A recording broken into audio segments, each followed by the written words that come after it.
fish, the insects, the bees, all working together to create a wonderful natural ecosystem. And that's what we're going to do in the aquaponics system. In the water we see behind us, in the plants we see behind us, and the insects we see behind us, we've learned how to make them all work together to produce beautiful natural food for us to eat. In this DVD, we're going to learn some of those secrets that have been locked away from us for a long, long time. Come with me. Let's go and have a look at the greenhouse.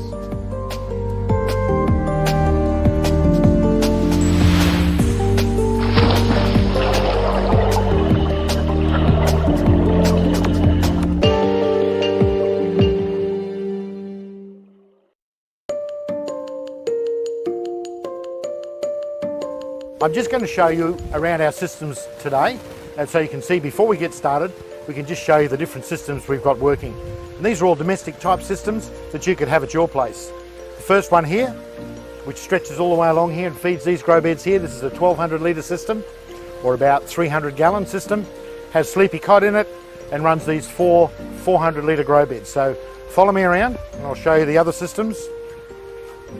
Here's a single bed balcony kit. With fish in here, of course, one fish tank, one balcony, which is full of nice media, growing lovely plants. Let's go over here to this one. We've got here a 3-bed balcony kit, 3 beds being run by the same size fish tank. This has got sleepy cod and some small barramundi in there. We go further around here to our floating raft system. You can see we've got a fish tank, we've got a filter system, and we've got lots of beautiful greenery growing. And then last of all, of course, we can just focus back on our, what we call our homestead kit, which is our large 4-bed, 2,300 litre tank system, which has been running now for just on 4 years. Very interesting. We'll cover some interesting points, some aquaponics secrets about that just a little bit later on. And I'll show you our seedling growing system. Believe it or not, that's a bit of a mystery to a lot of people. How do I raise seedlings for my aquaponics system? Do I go and buy them or do I raise them myself? And here I'm going to show you my seedling raising system, which is pretty much foolproof, works really, really well and very easy to maintain. We're also going to show you our domestic floating raft system. We've actually got a great system here, which is just the best way in the world to grow lettuce, and I'll show you how to do that. And here we've got a floating raft system. This bit of stuff is broken, but it will show you. See how plants grow beautifully in a floating raft system. The roots come out and grow in the water. We're going to show you how to do that. Here's another one of our plants, which we'll go into detail later. See the beautiful root system, very healthy plant. Lovely lettuce coming on there. Isn't it beautiful? In this DVD, we're going to go way beyond the basics and we're going to find out the real secrets of making it actually work. In this DVD, we've created some really wonderful animations which will show you the different ways we can make systems work. And you can choose one of them which suits you best for your area. But we'll show you the pros and cons of each system and you can decide how you want to do it at your place.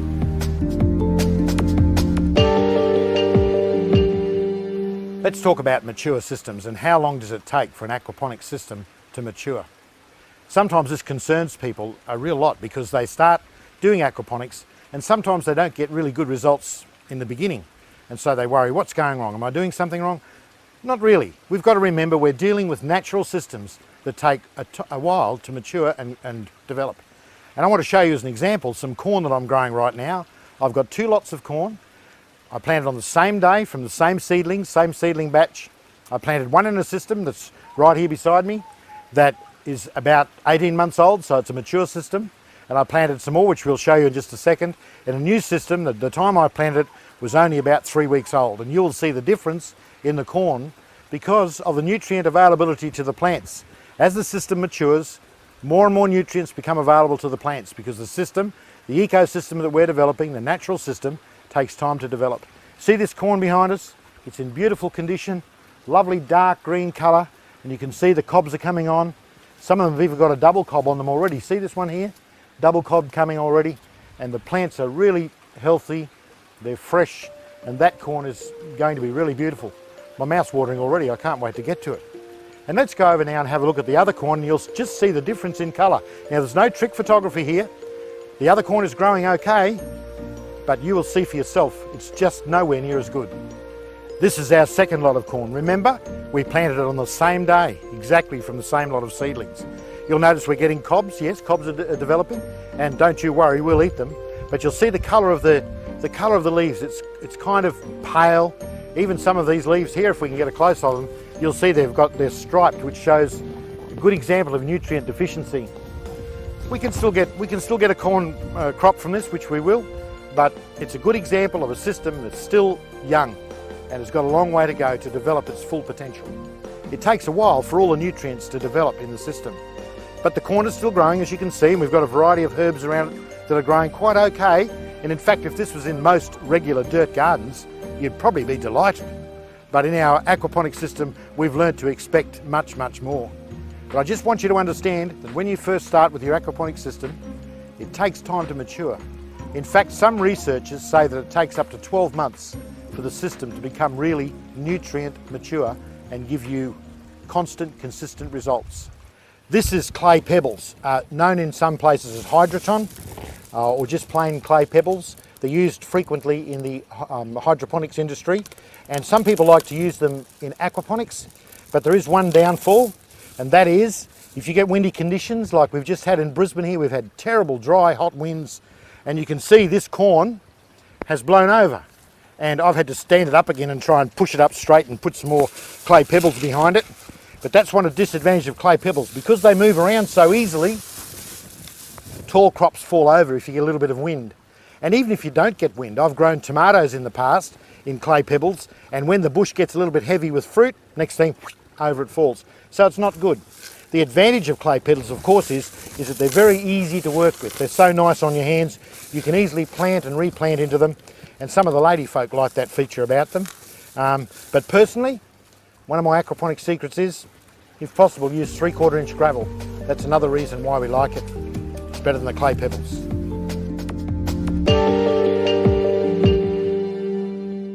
We're working now around the base of this wonderful pawpaw tree, and I just want to show you once again what it's growing in. 20mm or 3/4 inch gravel. Look at that. You wouldn't think anything could grow on that, would you? And unfortunately, that's what happens. People come to me and they say, what media should I use? And I tell them, 3/4 inch gravel. But they leave here and they think, silly old cow, nothing will grow in that. So they go off and they get sand, or they get 5mm gravel, or they get some other diabolical mixture that they think will go well. What happens is, 6 months later they're on the phone saying, there's something wrong with my aquaponics system. My plants are all dying. The water's not flowing properly. It's all clogged up. Of course it's all clogged up. We have to have a system that operates on zones. A 300mm or 1 foot deep grow bed has been shown by many, many people to be the optimum depth for grow beds in gravel-based systems. And the reason for that is we want to think of it as zones. In the bottom 50mm or 2 inches, we'll have our sludge zone, or our really thick, heavy nutrient zone. That's where all the fish solids and all the worm castings and all that kind of stuff, even dust out of the atmosphere that comes in and gets into our system, will eventually find its way down to that bottom zone. Now in that bottom zone you'll find, I don't know how it happens, but you'll wind up with a lot of worm activity. Garden worms get in there, and when the bed is flooded, I guess they must come up to the surface. I don't know what quite they do, but I know there's a lot of worms in the system, and they get in there and they do their thing that worms do on that 50mm zone. Then we have about a 150mm zone, or about 6 or 7 inch zone, where we have the growing zone, the root zone as we call it. And that's where most of our roots occupy that space. Of course, some of them go down into the lower zone, of course, the deep-rooted plants. And then the top 50mm or 2 inches is our dry zone. We really don't want the water to flood any higher than that, because we want to make sure we have a minimum of water evaporation, and we want to have that dry zone to protect the plants. Our top 50mm, of course, is important to prevent algae growth. If we were letting the water flood right to the surface all the time and wetting this, with sunlight on it, we'd get a lot of green algae growth. Now, algae is not good for the system because it robs the system of nutrient, because it needs food to live. So we'll rob the system of nutrient that could otherwise be growing plants. We'll also rob the system of oxygen, remember, because every time that bed drains right down rapidly, what happens, the air is sucked down through the coarse gravel, and oxygen is delivered to the roots of the plants. Oxygen is delivered in great quantities to the good bacteria and the microbes and all the other little things that are working away in there. So that's very important. That's why we want to keep the top dry. So your grow beds, when they're operating correctly, should always be dry on top. We dig down only just a few millimetres, just an inch or two, we start to come across moisture, and we start to come across the roots of the pawpaw tree, and we see this beautiful system. And there's a giant worm. Have a look at this. There you go. giant worms growing in our aquaponics system. Now, every gardener knows that the greatest friend a gardener can have is a garden full of beautiful, healthy worms, because we know what they do. They're actually the wonder people of gardens. They release, by their action, they release all the nutrients that are locked up in the soil and locked up in the fish poo. They're part of the process of producing minerals and nutrients that are available to your plants. But I'm very sorry, Mr. Worm, you're going to go to be lunch for my jade perch. Sorry.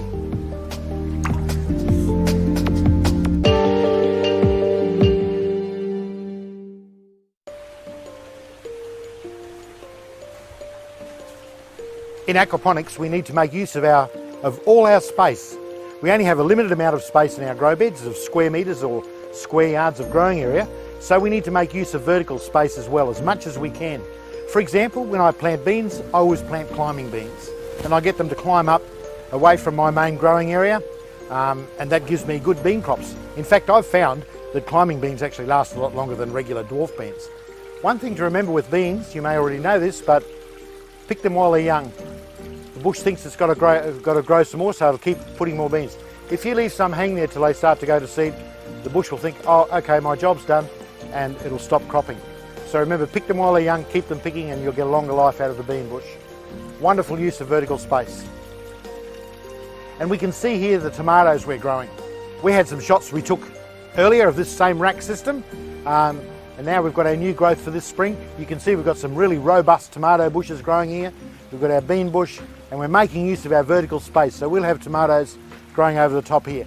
But this season I'm going to try and limit a little bit, because I found last season that I had so many tomatoes growing on top, which was wonderful, but what had happened, it had cut the sunlight out to the beds below, and in the end my below space was unusable because nothing would really grow there because of lack of sunlight. So that's something to think about. In making use of your vertical space, think about where the sun tracks in your area, and for me it's this side here towards the north. I should have really built my rack on that side of the greenhouse so that the sun was always had access to the beds below.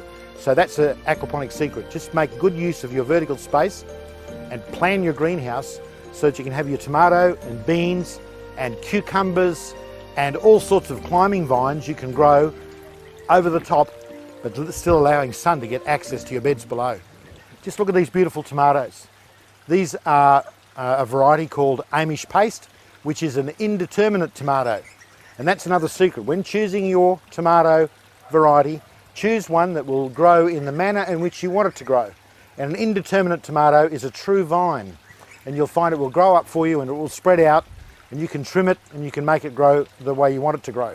If you were to choose a variety like Gros Lissi, for example, which is actually a determinate tomato or grows like a bush, you would need to grow that in your grow bed, and it would take up space in your grow bed.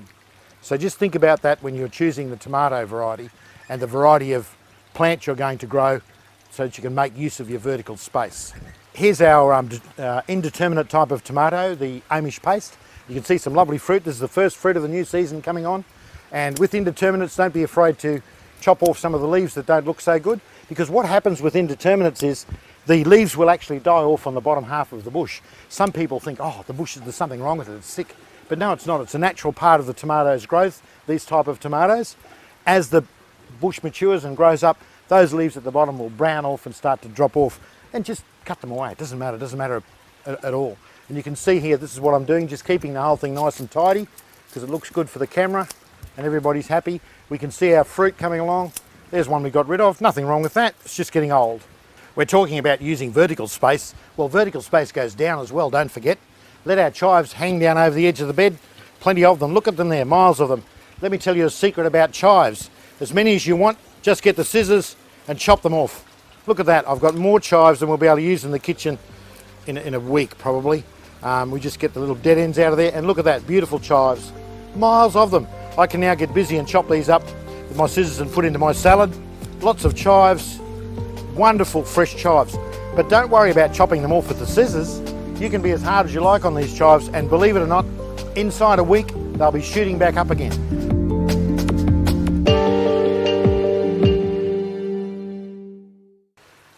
Spraying our veggies to keep the bugs away, a good tip is to use molasses.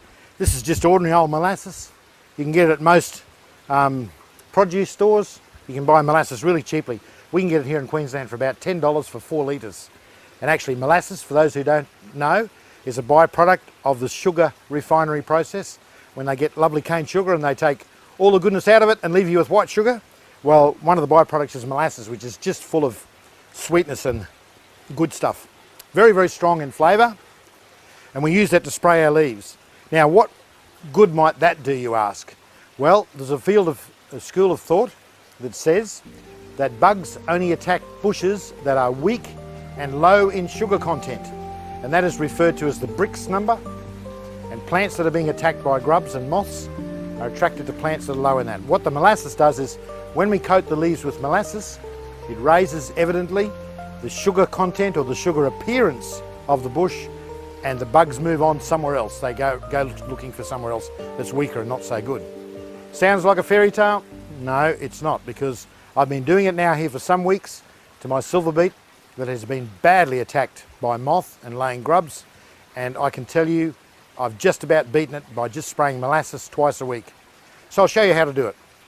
A wonderful thing about using natural products to control our insects is that we don't have to be too precise or worry too much about the measurements, because we're using something that's actually quite harmless.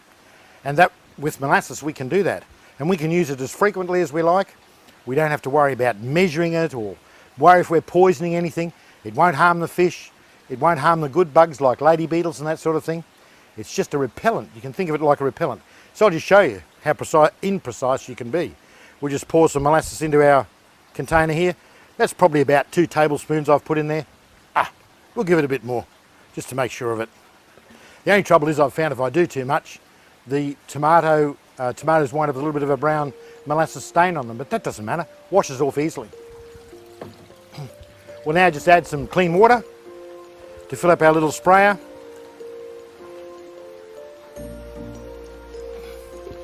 And we'll just add just a touch of good quality household detergent, just a touch, not too much. And that's just to make the mixture spread on the leaves and stick to the leaves nicely. You wouldn't want too much detergent, I emphasise that, because if you put too much in, you're going to create a problem for yourself, and the detergent will become dominant in the mixture, and you don't want that to happen. You just want just a touch of it. So I've used just a touch of it there, and now I've got my sprayer ready to go. See, I give it a bit of a shake around because that molasses is very water soluble, but you need to give it a mixed, and we pump up a bit of pressure, and away we go. See, I'm getting really great coverage there of the leaves. Isn't that terrific? They're totally saturated with molasses. Remember, I can't possibly do any harm to my plants doing this. I'm just coating it with a smelly sugar coating. A smelly sugar coating, and that's very important. Totally harmless to me later on. If I were to pick these leaves this afternoon and put them into a stir fry, there's no way that this molasses could do me any harm or my kids any harm, and it's very water soluble. And we're just going to finally beat all these rotten little bugs that we've got here that are eating up our silver beet. Sea Sol is also actually a very useful foliant spray in the control of insects, and also in adding some nutrients to your system very early in the piece. For those of you who live in the Americas or in Europe, if you can't get this actual brand, just look for a naturally produced seaweed extract to use. And I think maybe it works because of the smell of it, because it is a little bit smelly. But remember, it's loaded with minerals and good stuff that the plants will absorb through their leaves anyway while you're doing it. Now bear in mind, when using natural remedies like this to try and control the bad insects that come into our garden, they are only a control mechanism. They don't actually kill the bugs or do anything like that. So you have to spray quite frequently if you have a problem. And don't expect that the bugs will all drop dead straight away, because they won't. But you'll be able to control what happens. I've reached the point with my garden where, quite frankly, I don't mind sharing a little bit with some of the bugs, because that's nature, that's natural. You're going to lose some of the leaves of your silver beet and other green leafy vegetables, but that's fine, because the vegetables have been grown without any poisons and without any artificial fertilisers. And for that, I'm prepared to share a little bit with the bugs. I'd just like to show you some sleepy cod. Now these are native to North Queensland and to Southern Asia, Singapore and Borneo and all through that area. Slightly different genesis, but pretty much the same species. And we've just got a couple here. In fact, we've got 80 in this tank that are now 2 years old. They were 2 years old in August. And I'm going to keep them for another year yet before I start to eat any, because they're a very slow growing variety. But all that I've read everywhere, and every report I read, is that they're supposed to be the best freshwater eating fish in the world, bar none. And that's commonly reported, so I'm really looking forward to it. But I'm going to be patient and wait till they're another year older. But I'll just catch some, just catch one and show you what they look like. Here we got one here. What a beauty. Let's have a look at him. Who wouldn't love that face? Sit still, good boy, eh? What a beautiful fish. And he's starting to get some weight on him now. My guess would be that he's about, he feels like about 1 pound or 500 grams to me in weight. Quite heavy. Body shape, you can imagine the beautiful fillets will get off that. What a lovely specimen of fish, hence the name Sleepy Cod. See how tame they are?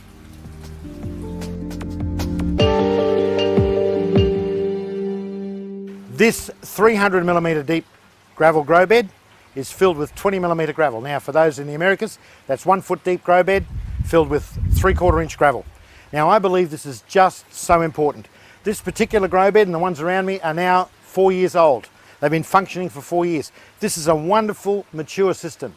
We started this whole DVD with the plan of showing you how nature works for us in an aquaponics system. And I just think that this is something that simply cannot be overlooked. We talk a lot in aquaponics about the 2 good bacteria that convert the ammonia to nitrite, and then another bacteria that converts it to nitrate. But really, they're just 2 pieces of bacteria. There are hundreds of wonderful good bacteria that are working in a natural system that we've created with an aquaponics system.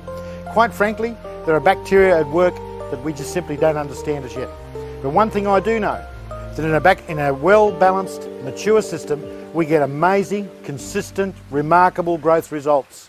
And I know from experience that these vegetables that we grow are just so good for us to eat because we've created them in this natural environment. You could get the best garden and go to a lot of trouble with mulching and all that sort of thing. We're doing this in this aquaponics system, exactly the same thing. Now I'm going to dig down in here, so I'm going to dig a hole down here and show you what it's like. Now remember, once again, this is a 4-year-old grow bed.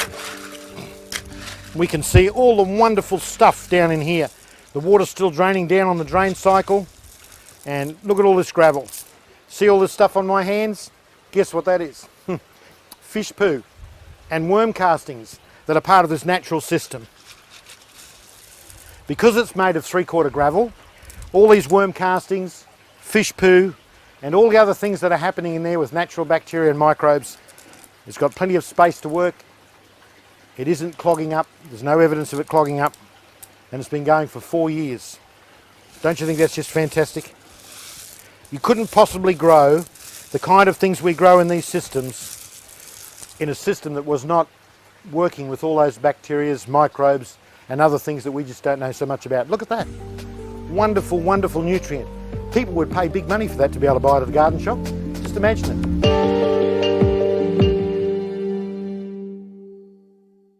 If we wind up with an area where oxygen can no longer flow, a whole different set of bacteria will set up and the system will become what is termed as anaerobic. In other words, there's a complete switch takes place. The good bacteria that we want to do the job for us disappear because the condition's not right for them, there's no oxygen, and a whole different set of bacteria take over the bed. And you'll wind up with a bad bed. The first hint you'll get of that is that you'll start having pH problems.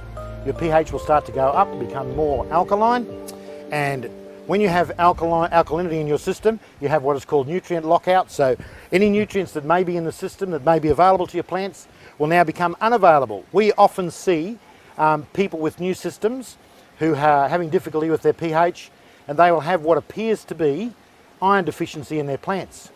Well, the reason is the pH is too high. There is actually iron in their system, but it is locked out. It is locked out by the pH factor. So we certainly do not want anaerobic areas in our beds. And believe me, that's what will happen to your beds if you have too fine a medium and resulting in not good water movement through the area. You'll wind up with anaerobic areas. The other thing that can cause anaerobic areas is large root balls of tomato bushes. Tomato bushes can become so vigorous sometimes that they can actually block up an entire corner of a grow bed. You've got to be careful of that, and there'll be roots everywhere, and it will actually stop free movement of water, etc. through the system. So when a tomato bush has been bearing for about 6 or 9 or 12 months even, I've had them go for 9 and 12 months, sometimes you just got to pull them out even though they're still bearing because they're starting to block up the bed.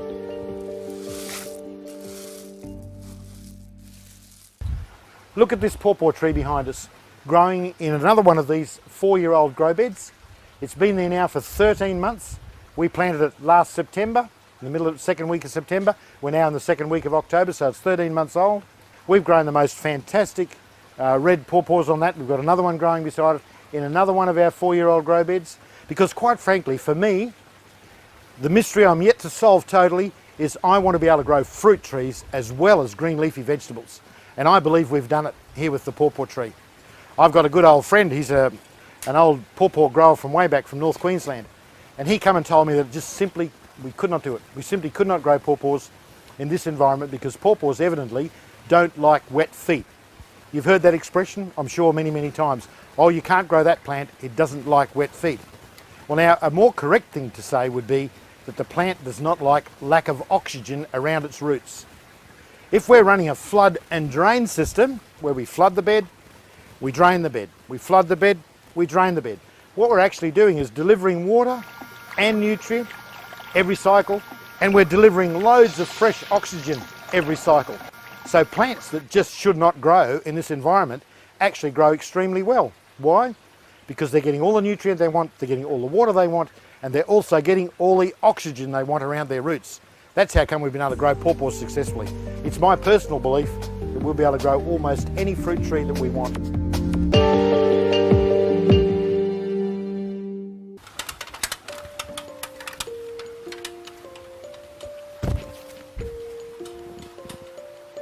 Have a look at this. Isn't this beautiful? 17 months from seedling, and we've got these beautiful pawpaws. I just can't believe how abundant they are. This particular pawpaw tree, the red pawpaw tree, we've now taken 42 kilos of fruit off this one tree. Now isn't that astonishing? And people told us that we couldn't grow pawpaws in aquaponic systems. Never let anyone tell you can't grow something, because here at Practical Aquaponics we are experimenting all the time, trying to grow different stuff to see what works and what doesn't work. And believe you me, we've come to the belief that it's possible to grow, I reckon, just about anything in an aquaponic system and grow it successfully and grow it really, really well. This is the red variety, and right beside me here we've got the golden variety. Just absolutely fantastic. We've been enjoying one pawpaw a week off this for so long now, it isn't funny. Unbelievable. Good stuff. Beautiful. And part of our quest to grow fruit trees, we've now planted these 3 beds up with some citrus in them. And here's a Washington navel tree, and you can see it's set some fruit this year. The first year, it's got a couple more pieces of fruit at the back. We had some really heavy rain last night, so it's looking droopy a bit, but the tree's doing very, very well. I'm really pleased with the progress. I'm told by people that know a lot about citrus that we can't expect it to set much fruit for the first couple of years. But anyway, we've got some fruit coming there. Here's a Lisbon lemon tree that has not set any fruit just yet, but even though it looks a little bit paler in colour, it's actually put on a lot of growth since we planted it, which was in September. It's 5-6 months ago. It's put on, it was only about that high, it's now put on that much growth, so it's doing okay. This is a Tahitian lime tree. You can see it's set some fruit already this in that period of time. Not much fruit. Once again, a lot of the fruit has fallen off, but I've been told by those who know that that's quite normal.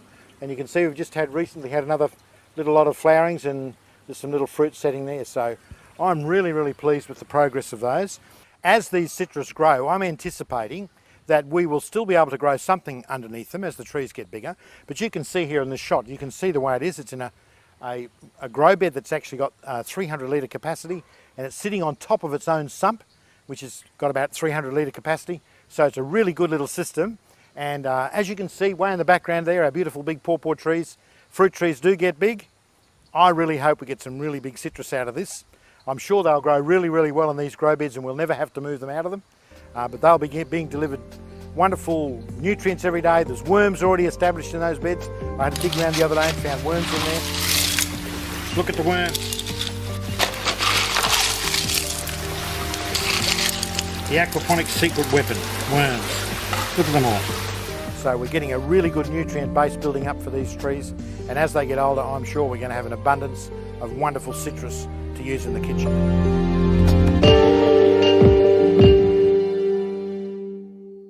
We're going to show you some secrets on how to fine-tune your system. When you're 6 months down the track, how do you keep those fish alive? How do you get the next batch of fish started in my system that I've already got? We'll show you some really innovative and low-cost ways of doing that at your place. So come with me and I'll share some more secrets with you. This is an important part of keeping new fingerlings really healthy.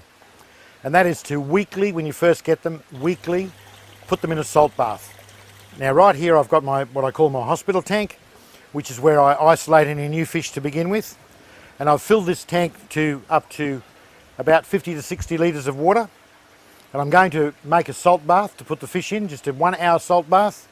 And I'm going to salt the water at the rate of 1 kilo per 100 litres of water. I've already measured out the salt. You can just see the amount of salt. This is one half of a kilo into 50 litres of water, or about 1 pound of salt. So we're going to mix that with some fresh water, and we want to dissolve all the salt first. And this salt is just swimming pool salt. It's nothing special. If you want to go and buy aquarium salt, you can. So we'll just put some fresh water in there and we'll stir it around until we dissolve the salt down to a liquid form. And then we'll add it to the hospital tank, and we'll stir the water up a bit to distribute the salt around in this lovely fresh water we've got. Now we'll just go over that again. The ratio of salt is 1 kilo of salt per 100 litres of water. And this is our salt bath mix for our fingerlings. Now I'd recommend you do this when you first get the fingerlings home. You'll salt bath them immediately. Now the effect of the salt bath is really quite amazing, because for almost all freshwater fish are very tolerant of salt in short doses. All of our Australian natives can quite happily live in salt for a while, and this particular ratio has been proven and tested. In fact, it was given to me by a very well experienced hatchery person, so I know it works. I've been using it for some time myself now, this formula, and it's a great way to make sure your fish are healthy. What the salt does is it actually helps recoat their membrane, the mucous membrane that is all around the body of the fish, which is actually their natural immune system. It also gives their gills a clean. If there's any parasites or anything wrong with their gills internally, the salt will clean it out. Now it's important to understand that the salt works because of the shock factor, because they're in fresh water and suddenly they're in salt water. And when we've done the bath, we take them back out and they go back into fresh water again. And that shock is important, because that's what kills the parasites. Because some of the parasites, if they've gotten into the gills of the fish, are actually in themselves salt tolerant, provided the change is slow for them. If it's a rapid change, the parasite can't handle it. So it's a very important thing to do. Now I'll go and get the fish. We've got some barramundi here, and we've got them in a basket, and we'll have a look at the hanging basket. Here we've got our barramundi in 2 different kinds of baskets. We've got them hanging in another fish tank. This fish tank, by the way, has got over 100 jade perch in it that are pretty much ready for harvest, actually. And about another month I'll start harvesting those. And what a splendid idea. This idea was given to me by a client of mine who was moving away from his house and needed to get rid of his fish, so he rang up to see if I'd take them. When I got there, he had a hanging basket in his fish tank just like this. And it's one of those ideas, as soon as you see it, you think, why didn't I think of that? What a fantastic idea. These are just rubber foam rods that you can buy at Clark Rubber or any of those kind of shops. I think it's about $4 for a metre. And a laundry basket that you'll get from a hardware shop or a kitchen supply shop. You need to choose a basket that's got small enough holes in it, of course, that the fish can't escape from. And then in the bottom, we'll show you, you just drill a few extra holes so there can be water flow. See our little barramundi in there? There's about 70 of them, and they're doing very, very well. And whilst I've been doing these salt baths, I have not had any losses of fish at all. So I'll quickly just take it out of here, and I'll take it round the other side to the hospital tank. Here we go.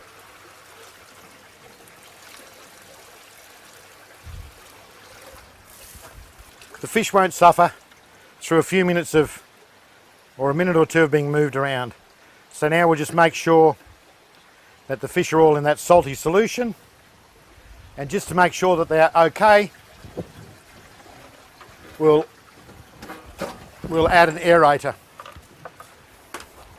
We just add an aerator to it for the period of time, just to make sure there's plenty of aeration going into the bottom. Here's another variation on the same idea. These plastic bins are readily available at hardware stores. You can get a plastic bin and just simply get a 1/4 inch drill or a 6mm drill and drill a myriad of holes in the bottom of it to allow water to flow and in the sides. And I've got another batch of barramundi in this bin, which I'm about to take and give them their weekly salt bath. So if you just watch a minute, I'll get this out. You see, we've done exactly the same thing. We've put some floaty logs on the side. We've just drilled some holes and put them on there with some cable ties or zip ties. And because the holes are smaller, this will take a little bit more effort to get out than the laundry basket, because we've got to wait for the water to drain out.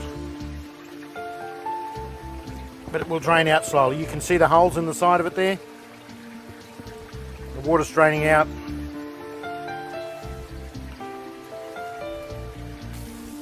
Another batch of barramundi to have their weekly salt baths. See them in there?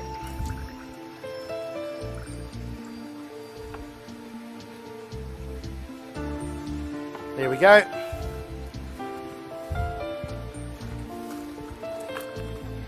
And once again, we'll give them their share of air for the duration of their stay here. Notice how they quickly run to hide underneath the bubbles.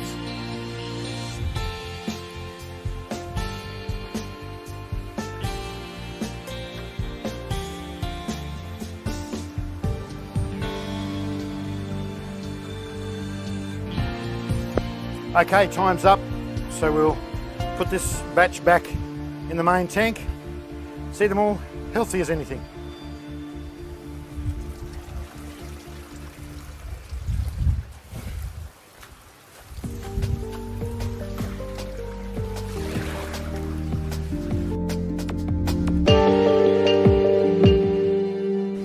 One of the most overlooked things about killing your fish is stress. Now, your fish can be stressed in all kinds of ways.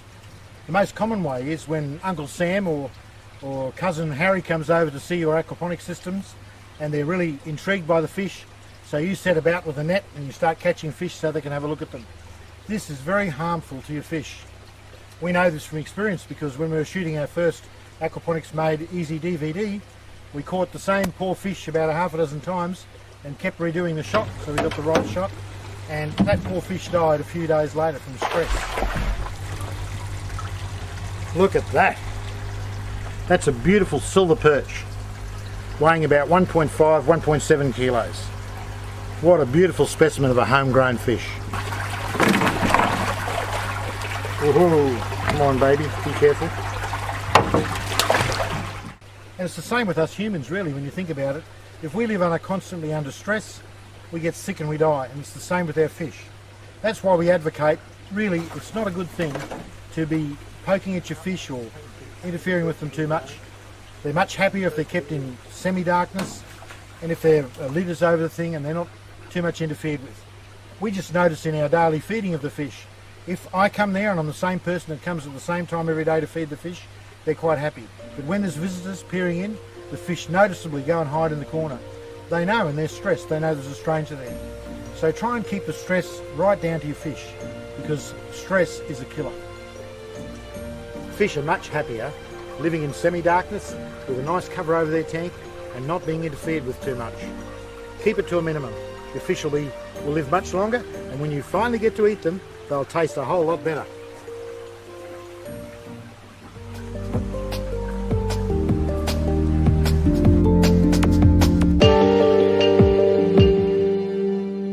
Floating raft or deep water culture is another aquaponics method all of its own, generally used in commercial systems. The reason we do that is because it gives us ease of harvesting and ease of planting for your labour. It also provides much more stability in the long run, because you've got a much larger mass of water, because root zone temperature is very important in growing plants. So the larger the mass of water we have, the more likely we are to have stability both in pH and in water temperature. So we've been running this trial system here for about 9 months now. You see here we have our traditional fish tank, which houses about 30 jade perch in this case. The water is just simply pumped up by a pump into this filtration system, which I'll show you.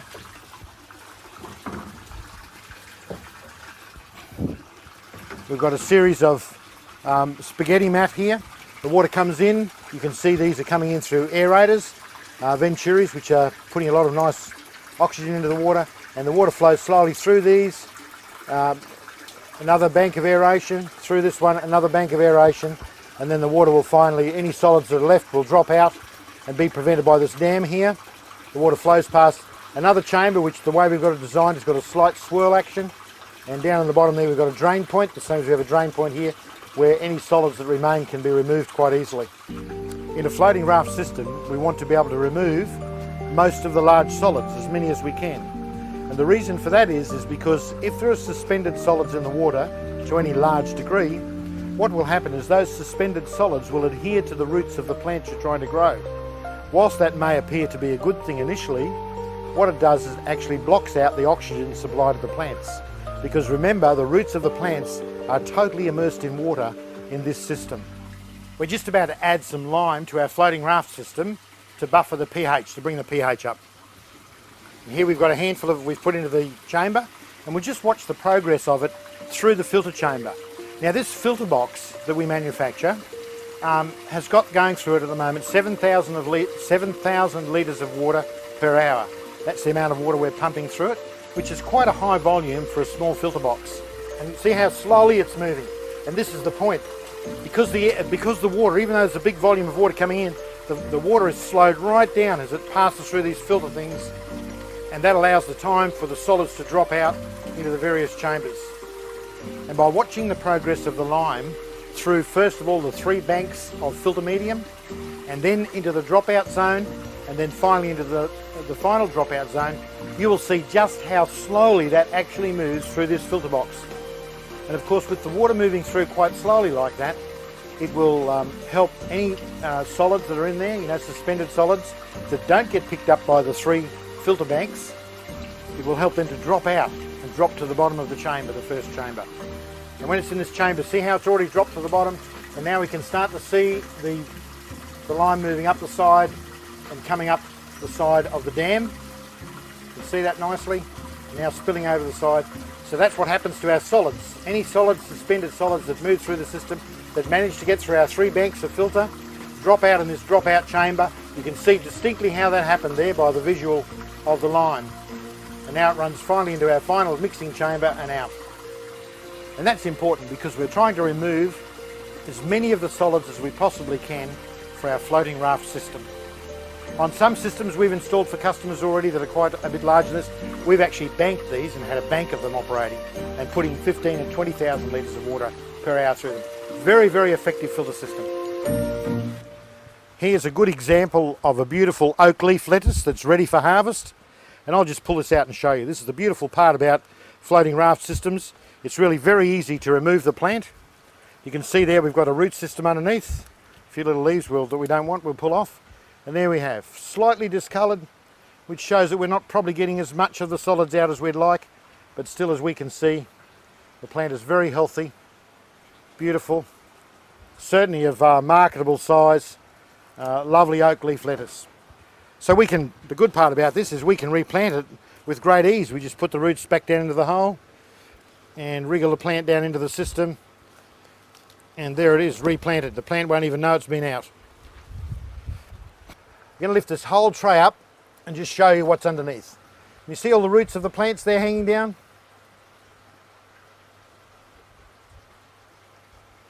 And if we go to the tank, you can see the aeration, the bubblers that we've got in the bottom of the tank that are delivering oxygen into the water. And you can also see on the bottom of the tank the dark patches of solids that have dropped out. So our filter's not getting all the solids out. Some of the solids are still getting through into the system, but that's okay. It's not a problem. We'll just put this back in again. See, there's some lettuce we've just put in recently that we grew in our seed raising system. You see the nice new little roots, nice and clean and white, that are extending out and picking up the water. That's a red butternut lettuce, and that's started its life in there. We've to that stage in our seeding system, that was 4 weeks to that stage, and from here now it'll be another 4 weeks and we'll be harvesting a lettuce like this. These are a small variety of lettuce, but they're just great in salads because with all these wonderful individual leaves, they just look great in a salad. In a floating raft system, we've got all these beautiful solids that we'll extract from the system by our filter system. These solids will be kept. We've got a recovery trough that we keep all the solids in. We add air to that trough and let it bubble for a while. What happens is then that the nutrients, the locked up nutrients and minerals that are in the fish waste and the solids that are being extracted from the system are mineralised. That gets into the water, and then periodically we draw that water off the top of the solids and we return it back to the system. That's how we keep the nutrient flowing in the system. Floating raft is good for growing fast growing plants, for example like lettuce, basil, coriander. Those kinds of high value, high growth rate plants grow exceptionally well in floating raft. More mature floating raft systems, of course, same old story with aquaponics. The more mature the system is, the better results you get. We have grown tomatoes, we've grown cabbage, we've grown corn, believe it or not. The corn had problems because we found we had to tie it up with string because it wanted to fall over. There was nothing to support the root system, but it grew quite vigorously and grew quite well. But for my money, there's no better way to grow lettuce, green leafy vegetables than in a floating raft system. We've actually run side by side some trials with our floating raft and our 4-year-old grow beds. We've grown lettuce in our seed raising system and we've planted them side by side and just timed them. We've actually got better results for lettuce from the floating raft system than we have from the 4-year-old grow beds. And that I think is just simply because this system really suits lettuce and green leafy vegetables, because they are vegetables that want a high water uptake, they like to grow rapidly, and they can do that in this system because they've got water constantly and they've also got nutrient constantly.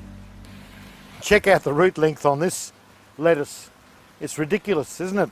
Maybe that's why they call it radicchio, but it's an Italian lettuce, it's a little bit sharp in its flavour, but the advantage of these open leaf lettuces, some of you may not know, but they actually contain much more vitamin and mineral and food value than the traditional old iceberg lettuce, which is everyone seems to like because it's nice and white and crunchy, but actually has very little food value. Whereas these open type lettuces, if you make beautiful salads you can make with them, with the whole leaves, and there's a lot of food value in it. So there you go, that's an Italian lettuce from Italy called radicchio. We'll just attempt to thread these great long roots back in the hole again so they don't feel deprived of their nutrient. Try doing that in a regular garden. Pull the roots out and put them back in the ground again. You may ask, why would you bother with floating raft? Well, it's just a different way of doing it, and it's more suitable to some things than others. For example, you could never grow root crops in a floating raft system, and nor would you even want to try. Yet you can grow some root crops in a traditional gravel grow bed. For example, beetroot grow well in that. White onions, red onions grow quite well in a traditional system. You would never be able to grow them in a floating raft system. So why would we bother with floating raft? The answer is simple. In commercial applications for high volume, high value cash crops such as lettuce, basil and herbs and the like, there is no better way than floating raft. What's the advantage of floating raft in a commercial situation? We have ease of work for our workers, for our working staff, our farm staff that are going to be planting out the things they can plant that very quickly, they can harvest them very quickly. We have a huge volume of water in play, which means we have temperature stability and we have pH stability like none else. And in large systems that's important to have that kind of stability. For example, with lettuce, 22 degrees C is the root zone temperature that is desirable for lettuce. Many dirt farmers fail with growing lettuce in the hot summer months because the soil temperature gets too high. But in a floating raft we can grow lettuce all year round and keep that root zone temperature just the way it should be. An enormous advantage. One system we did recently had a 36,000 litre volume, only a small system, but for that volume of water it takes a long time to change the temperature, it takes a long time for the pH to change if it does indeed want to change. So they are the advantages of floating raft. Really, in most cases we would only recommend it for a commercial system, but if you want to do it at home, go right ahead. You'll grow more lettuce than you know what to do with. in a floating raft system, sometimes it's just too hot, like it is here in Queensland right at the moment at high summer, for us to successfully grow lettuce. So we've turned over some of the beds to growing duckweed. And duckweed, as you may or may not know, is just the most wonderful food for fish like tilapia or jade perch or silver perch, because there's lots of websites you can look up and do some research on duckweed, but it's just a wonderful food. Look at that, huge volumes of it. It actually doubles its volume every 2 or 3 days. And in an aquaponic system like this, we've got lots of nutrient coming through the system. The water is slow moving. It's absolutely ideal for growing duckweed. And have a look at that. We're going to start harvesting this stuff pretty soon, and we'll save it up for winter for a fish food. We'll freeze it down into little blocks. There's quite a bit of weight there. Beautiful fish food, look at that. I'll squeeze the water out of it, and there we've got a lovely bunch of green feed for our fish. 40% protein, and of course, naturally enough, it would have picked up all the minerals and elements that are flowing through our water. What a wonderful thing. This particular duckweed tank is not doing so well, and the reason is immediately obvious. Because of the way the water is coming into the tank, there is water movement on the surface, and duckweed does not like water movement on the surface. Whilst it likes water movement to be going through the tank, if we've got surface water movement like we can see here, the duckweed will not grow anywhere near as quickly.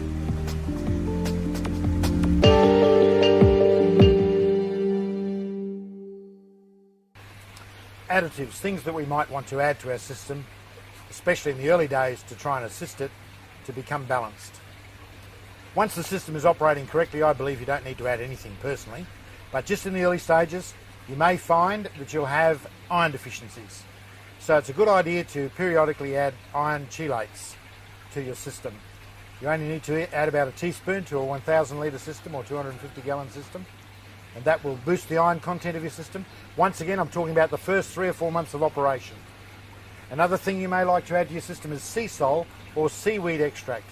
Now, I really believe that sea salt is the great elixir of aquaponic systems. Because it's seaweed based, it's absolutely filled with all kinds of mineral trace elements and all sorts of goodies that we probably don't even understand.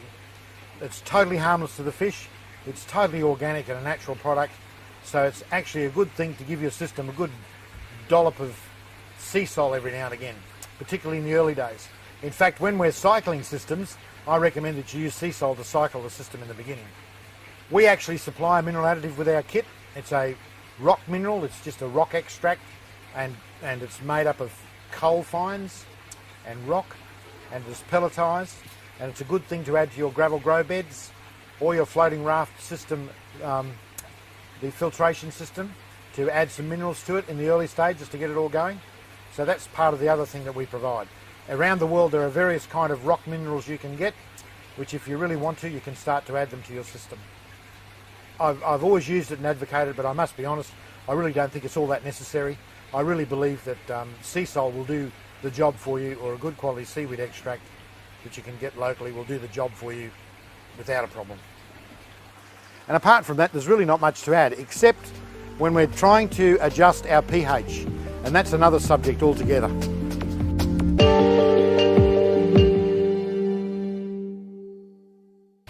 The right pH for your system, what is it? We covered this a little bit in our earlier DVD, but it keeps coming up, the subject keeps coming up.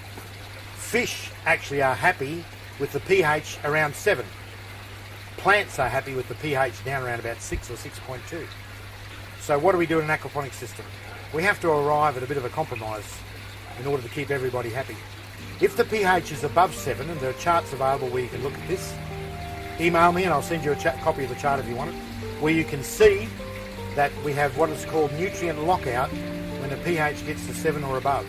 And some nutrients, such as iron in particular, and magnesium, and those kind of elements that are so important to plant health, become locked out. The plant simply can't take them up when you get above 7 pH.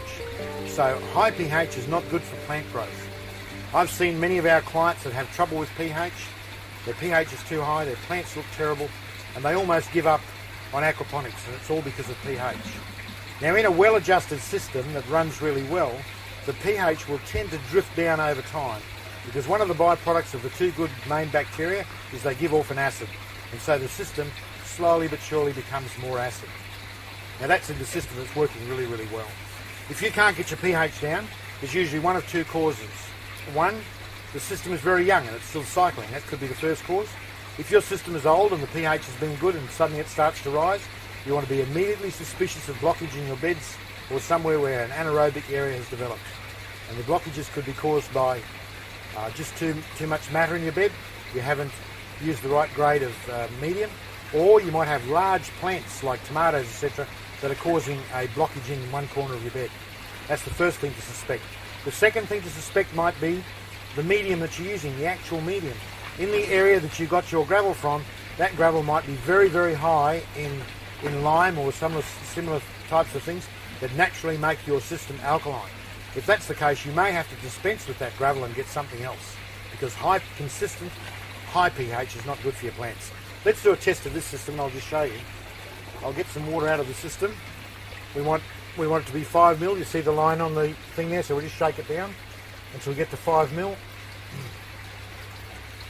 We'll add, the test bottle says add 3 drops. So we'll carefully add 3 drops, 1, 2, 3. Lid back on, child safety lid. Cap back on, and we'll give it a shake. pH tests come up pretty much instantaneously. We look at the colour there, it's kind of gold and kind of a little bit blue. If we look at our test chart, can you see that clearly there? I'd say we're about the second one, which is about a pH of about 6.4. Which is getting down on the low side. In fact, it's very desirable for the plants. The plants love it around about that area, even a little bit low. Even a little bit lower, the plants don't mind. That's why we get such good plant growth. Look at our tomatoes, our silver beet, our lettuce, our onions of various types. They all love that kind of low pH because all the minerals and elements are easily available to them. But what about our fish? Well, I've found over time that the fish really don't mind. If the pH changes slowly, then the fish don't mind. They get used to it and they live with it quite happily. So we've got, in this particular tank, we've got nearly 80 sleepy cod, which have been living in that kind of pH now for almost 2 years, and they're quite happy about it. In fact, this pH in this system drifts down. In about another week or two, I will have to buffer it up. And look, I'll show you how we do that, just as a matter of interest. If your pH gets too low, just imagine it goes below 6, so you could go right down below into the mid-5s if you're not careful, you don't keep an eye on it, and you'd really have no way of knowing unless you bought a different test kit. So let me just show you a quick and easy way to buffer your system. And what we mean by buffering is adding an alkaline agent to bring our pH up a little bit. I'll just go and get some. I appear to be very scientific, but I've been doing this for a while. So that's about 3 tablespoons of hydrated lime. You can obtain this all around the world. Best not to use dolomite because dolomite actually contains other elements. The purer the lime you can get, the better. Now you've got to remember, lime is very high calcium content. So whilst buffering this and bringing our pH up a bit, we're actually going to be adding a lot of calcium to our system. And isn't that great for us? Because when our plants take up calcium, we, the plants, we get calcium. And we all know that's a very important part of our diet. So by doing this, we're actually helping our system. Let me just show you what we do. Just simply into where the water comes into the grow bed, I just simply throw the lime there and just mix it in with the stones. Just make sure it goes down into the system, and that's it. It's just that simple. Now, I just know from experience that that much lime in there will bring my pH up about 2 points. Now, earlier we looked at it, it was 6.4. Tomorrow morning I'll come and test the water again, and it will be up to about 6.6. I'll have achieved a movement of that much in a system that holds about 1,200 litres of water. 1,200 litres in gallons would be about 350 gallons, I would think. So that's an easy, quick, easy, inexpensive way to raise the pH of your system. Remember, by doing that, we're going to go from 6.4 to 6.6. We're still in the low 6s, which is great for our system. Our plants are going to be happy. Our fish are happy. Now, why wouldn't I put more in and push it up to 7, shall we say? Well, for a start, I don't really want it to go that high, but rapid movements in pH are very bad for your fish. The plants really won't mind that much, they won't suffer that much, But if you change the pH rapidly, you're likely to have fish deaths. So don't go berserk and overdo it. You're best to do one adjustment today, measure it tomorrow. If you still want to bring it a little bit higher, leave it another day and then do the same thing again, so that you have very slow movements in your pH. Just to recap on this whole pH thing, in an ideal world, you'll keep your pH below 7 and above 6. And the best range is the low 6s, 6.4 to 6.2, 6.4 is the ideal range, in my opinion, to have your pH operating in your systems. Actually, pH slowly reducing all the time is an indicator of a very, very healthy system. The second way we can buffer our system, bring our pH up, is to use this commercially available product called Eco Rose, which is actually potassium bicarbonate. Now, if we use this for a buffering agent, it will help bring the pH up again, but also at the same time we'll be adding potassium to our system. This is particularly useful in young systems that are not fully mature. The addition of potassium will help the system along quite well. And this is in quite a natural form, and we can use this as a foliant spray, or we can mix it up in some water and we can just put it directly into our grow bed like we did before as a pH adjuster. Only one word of caution, don't use it too closely to using lime. I'm not a chemist, I don't understand why, but evidently it doesn't work too well together. Remember too, also, potassium bicarbonate or Eco Rose is very useful as a foliant spray to help minimise powdery mildew and other mildew and fungi type problems you may have in the garden. So that's a good one to remember. Eco Rose or potassium bicarbonate.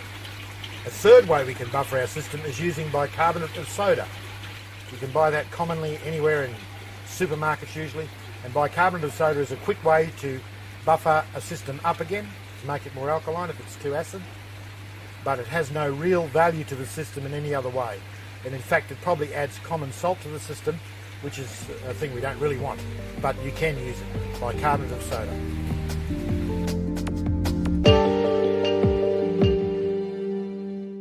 We're going to talk about how to plant seeds and get your own seedling supply. It's actually much easier than you think. You might think, oh, that's pretty elementary, everyone knows how to do that, but you'd be surprised how many people have trouble raising their own seedlings. Hence, you see a lot of shops selling seedlings because people just don't know how to do it. It's pretty easy, really. We've got a method here which we believe is pretty darn good. We've got this tray with a whole lot of holes in it. We've got a tray below that which has water in it. The water we use, by the way, is out of the fish tank system, so the water is nutrient-rich fish water that we put in the bottom of the tray. The medium we use is vermiculite. We just fill in with 3/4 full of vermiculite, a coarse grade of vermiculite. As we put the vermiculite in, you'll notice that, see the light colour and see the dark colour, you'll see it change colour. And what's happening is that is attracting the water up into it from the tray below by capillary action. You see how dark they've gone? That's because they're nice and moist. Now that's a good thing. You watch, these ones will change colour gradually as we put the seeds in. These are oak leaf lettuce seeds, lovely commercial seeds. They're specially pelletised like this for commercial purposes because the seed is then encapsulated, and we don't waste any seed. We only use one seed per planting. So we'll just see how we go with this. We'll just drop one seed, one seed, one seed, one seed into the centre of each one of these little net pots. We'll now get a finer grade of vermiculite, much finer. You can see it here, see how fine it is. And we'll now just put in a little bit just to cover that seed, so it is just barely covered from the sunlight.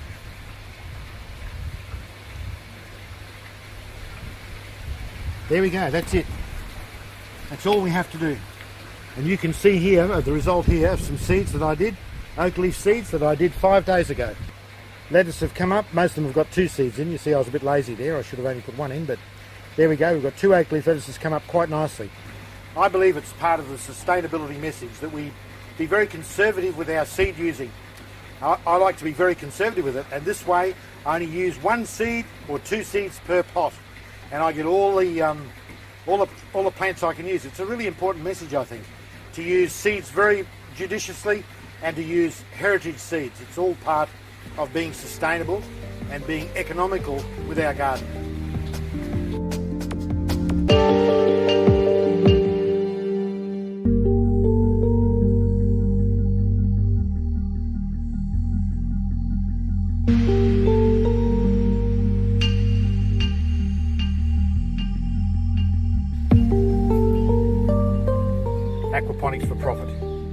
part you wanted to hear, I'm sure. How can I make money from aquaponics? Behind me here I've got a classic hydroponic greenhouse that's been running successfully for a number of years, and they've decided to change over to aquaponics. Why? I'll explain that to you one thing at a time. There are a number of terrific advantages by going to aquaponics in your hydroponics project.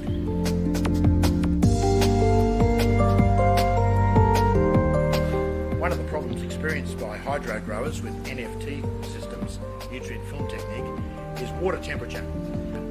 In NFT systems, commonly used in hydro systems, you have a very thin film of water running down a channel, and on a really hot day that water temperature can rise from one end of the channel to the other by several degrees, and you've got hot water trying to feed your plants with that. In fact, it's well known that lettuce do not like hot roots. In fact, 22 degrees C is the temperature that is most suitable for lettuce, and that's very difficult to maintain with NFT systems, nutrient film technique systems, because of the increase in temperature. But with DWC systems, deep water culture, we've got a much larger mass of water, and as we know, water is very stable in temperature. Actually, it's hard to make it move up or down. So the bigger the mass of water you've got, the less temperature swing you have, and also another thing, you have less pH swing. You can have much better control over your pH of your system by using deep water culture systems. And this farm setup that we're seeing right now, we're converting from hydro to aquaponics, and the owner is gradually going to replace all the NFT. Obviously it's a big capital cost to pull it all out and throw it away straight away. So gradually we're going to replace it bit by bit. As profit comes in, we'll replace it with DWC, or deep water culture system, because of the advantages that has in both temperature and pH. And the advantages are significant, which means more money on the bottom line for you, the farmer.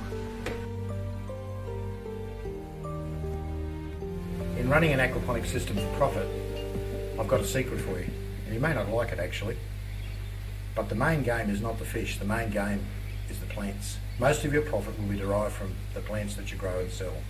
The premium organically grown plants are where the money is. The money is not in the fish.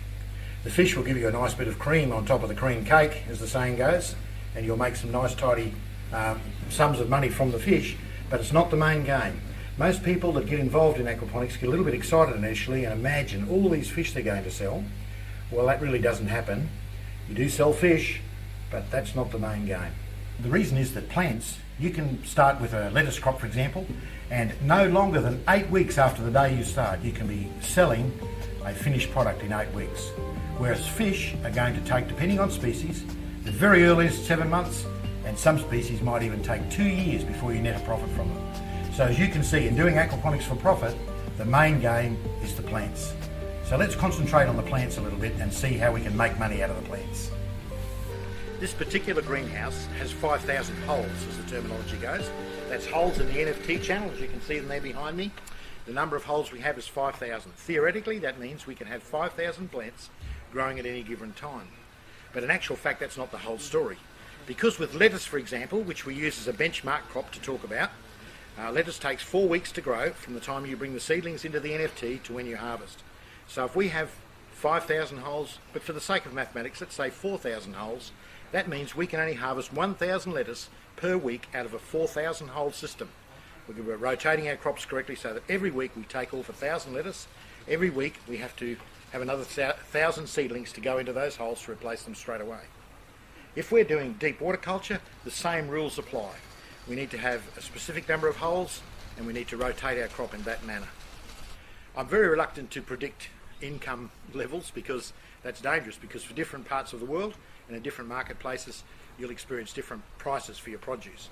But right here in southeast Queensland, it's quite possible and very easy to obtain $1.50 per lettuce for well-grown organic style lettuce. In fact, that's the bottom of the price range. We've had some clients that actually are offered up to $3 for their lettuce per lettuce. What we've got to remember is we're producing in these systems premium quality product.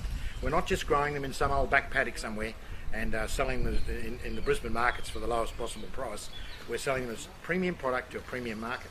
So we can expect, if we're going to harvest out of this one greenhouse alone, quite conservatively, we will harvest 1,000 lettuce a week, week in, week out. That's with one operator working by himself, $1,500 per week gross income. That's from your lettuce alone.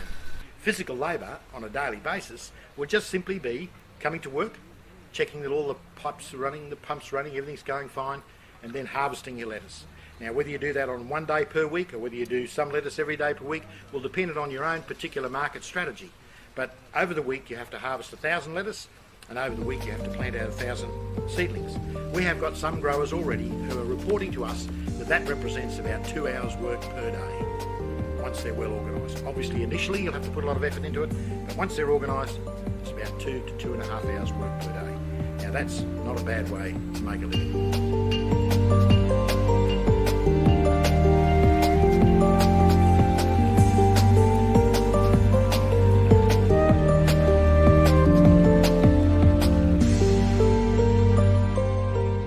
Deep water culture. 3 months later, we've been conducting trials at this new farm, and we can see what's happening here with our beautiful lettuce growth. We've got some iceberg, some baby cos, beautiful baby cos, they're great sellers. We've also got these oak leaf, which are also a wonderful good seller, and you can see the different coloured oak leaf we've got there. They're growing really, really well. The owner here has been conducting really quite tight trials to see what he can grow, and I've got to point out to you, this is high summer. We're now in the middle of February and we've had the most unbelievably hot summer. So you can see deep water culture works exceptionally well in growing lettuce. And we all know that lettuce are very hard to grow well in high summer. So I think this is an absolutely fantastic result. The owner is harvesting rigidly at 4 weeks, just to make sure he can record what results he's getting. And the results are really, really good. We expect the growth will be even better though as the weather cools off a little. And as you can see, a great result. Very colourful, beautiful test bed here of wonderful summer lettuce. We can see here another one of the test beds that the owner is running. There's some beautiful lettuce growing here that probably should have been harvested a week ago, but that's fine. They're still very nice and very saleable product. I'd just like to point out to you that this whole system of aquaponics commercially is perfectly expandable and perfectly scalable. What we can do in one greenhouse, we can do in multiple greenhouses. So if the income is not enough for you, it's easy enough to commission another greenhouse. And then there's the other factor we mustn't forget, and that is the fish. Over there in the fish shed, we've got fish coming on now. In about 8 to 9 months to 12 months time, we're going to have a constant, continuous harvest of fish that will also implement a beautiful income for us, income stream from that. Remember, the ratio that we can expect to get is about 7 kilos of vegetables to 1 kilo of fish. So you can do your own sums in your own local area about the kind of fish income you expect to get, as well as the vegetable income. And it's a really, really good business doing aquaponics for profit. When we're doing aquaponics for profit, we need good equipment. You can see here this morning in our fish tank room, we've got 4 fish tanks installed already. We've got a particulate filter and we've got a swirl filter. And these systems are all just waiting to be fired up right now. We've actually got some fish in one of them.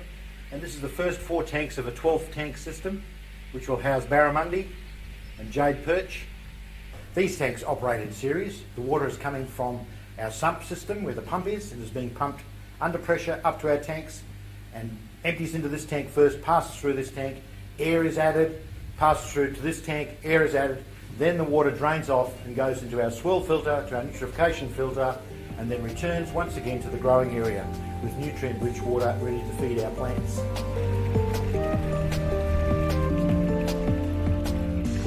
This will be a 12 tank system when finished, and each tank will hold 100 fish. It will grow out to maturity, so that's a 1200 fish system, and that will be complemented on our greenhouse side by a 5,000 hole greenhouse. This is the swirl filter. The water comes out from the fish tanks directly to the swirl filter, and as the name suggests, the water goes round and round in a swirl pattern, and that allows the solids that are in the water to drop out into the bottom of the system and be collected there, and from there the water is drawn out from the centre of the top and taken onto the particulate filter. I'll just put these floaters in here so that you can see the water movement, how slow it is. Now we've got about 18,000 litres of water per hour moving through this, believe it or not, and you can see the slow movement of the swirl, and that water moving nice and slowly like that allows the solids to drop out to the bottom of the swirl filter. And if we just move these closer in towards the centre, you'll see just how slow it's moving in the centre compared with the outside edge. And that's the principle of a swirl filter. So that's why we extract the water from the centre off to the next stage of filtration, the water that's moving the very, very slowest. To swirl filter or not to swirl filter, it's a question that's often asked. When do we need to add pre-filters to our aquaponics systems? Well, in commercial systems we do it because we're mostly using deep water culture or NFT to grow our veggies, and therefore the roots are immersed in water all the time. If the roots are immersed in water and there's a lot of solids in the water, the solids will adhere to the roots and eventually block oxygen off and stunt plant growth. That's why in a commercial aquaponics system or a deep water system of any description, we need to pre-filter and remove the solids and treat them in a different way. In a domestic system where we use a gravel grow base or some kind of solid growing medium in our grow beds, we simply do not need to pre-filter the solids out. I just want to stress that point. If you want to filter them out, by all means do. It's not going to hurt anything, although you're going to add another element of work to your system that is just simply not necessary. So once again, why the swirl filter, why the particulate filter, why the dropout zones? And that is because we're trying to remove all the solids we can from the water, because this is a commercial system that operates on deep water culture or NFT. The particulate filter has these green spaghetti sheets in them, which are designed to catch any further solids that might be in the water. The much finer suspended solids are collected on this, and they are caught by that, and of course that's a great place to house our beneficial bacteria that will convert the ammonia that's in the system to nitrates so that the plants can be fed with nitrates. And of course it's a great place also for the mineralisation to occur for the solids that are there, because you'll see in some of the other shots we'll show you how that air is introduced between each panel, copious quantities of air, so the water's got miles and miles of oxygen in it, so the mineralisation process can take place. Mineralisation takes place in this tank as well as other places, but principally here. These screens capture the solids that are still remaining in the system. The much finer solids, the suspended solids, are captured on these as they pass through, and there the good bacteria and myriads of bacteria actually work on those solids and release the minerals that are trapped inside those solids. And that's where we get all the minerals from for our system, because the fish wastes are very high in nutrient. And that's what the mineralisation process is all about. Of course, we need lots of oxygen for that. So you'll see at every point through the filter, more oxygen is added to the water by way of air bubbling. And we've got very oxygen-rich water passing through. And these minerals are being released into the water stream and being carried off to the plants to grow the plants. To get the maximum benefit from the waste, the solid waste that we remove from the system, we really need to compost it or treat it in some way so that we can get the release of the minerals and nutrients that are in that waste. And in a commercial aquaponics system, we do that in the waste collection system. And I must stress that if you filter the waste out of your system, I'm talking now to people who have a domestic system, a gravel-based system of some sort, if you insist on filtering those wastes out, then you must do something with them. Otherwise you're losing a very important part of the nutrient cycle of your aquaponics system. And it's just silly to take that out and throw it away. Okay, you might say I'll put it on my regular veggie garden or my potato garden. That's a valid use, but you're actually taking nutrient out of the aquaponics system that should be in there. And in a domestic-based system, we're going to have worms in our grow beds that are going to do what worms do, and that is to treat the solid matter and make sure that those nutrients, minerals, bacteria, microbes, on and on it goes, are kept in the system and deliver the maximum nutrient for you when you eat that beautiful tomato or lettuce. You're getting the maximum benefit from it. So we don't want to remove wastes from our system and throw them away, that's for sure. In a commercial system, we keep them, remember, and we treat them so that we can make sure that the minerals are released to the system. That's what we should remember about waste. This is the main sump area. As you can see, the water's returning from the fish tank area, the fish tank shed, and also returning from the growing area. Immediately in front of that we have our sludge treatment system.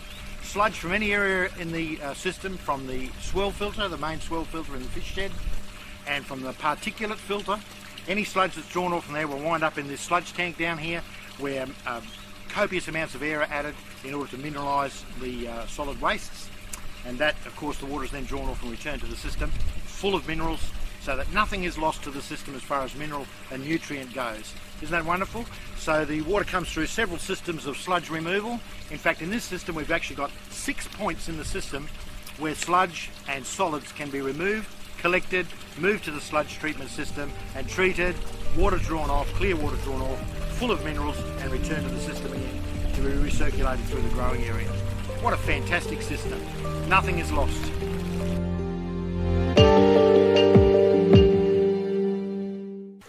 People worry about how we're going to keep the bottom of the fish tank clean. Here's my secret weapon, my special fish tank broom. Well, there's nothing really special about it, it's just this is the broom I keep for the purpose. It's a stiff bristled broom, made of nylon or something or other, and I just use it like this. I just scrub the bottom of the tank with the broom. And I do this about once a fortnight. The fish don't really mind if I go around and give the bottom a bit of a scrub. And what happens with that, it stirs up any old fish food that might be down there or anything like that.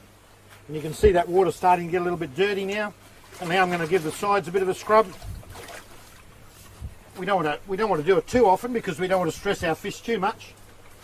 But we're just going to give the whole thing a bit of a scrub the walls down.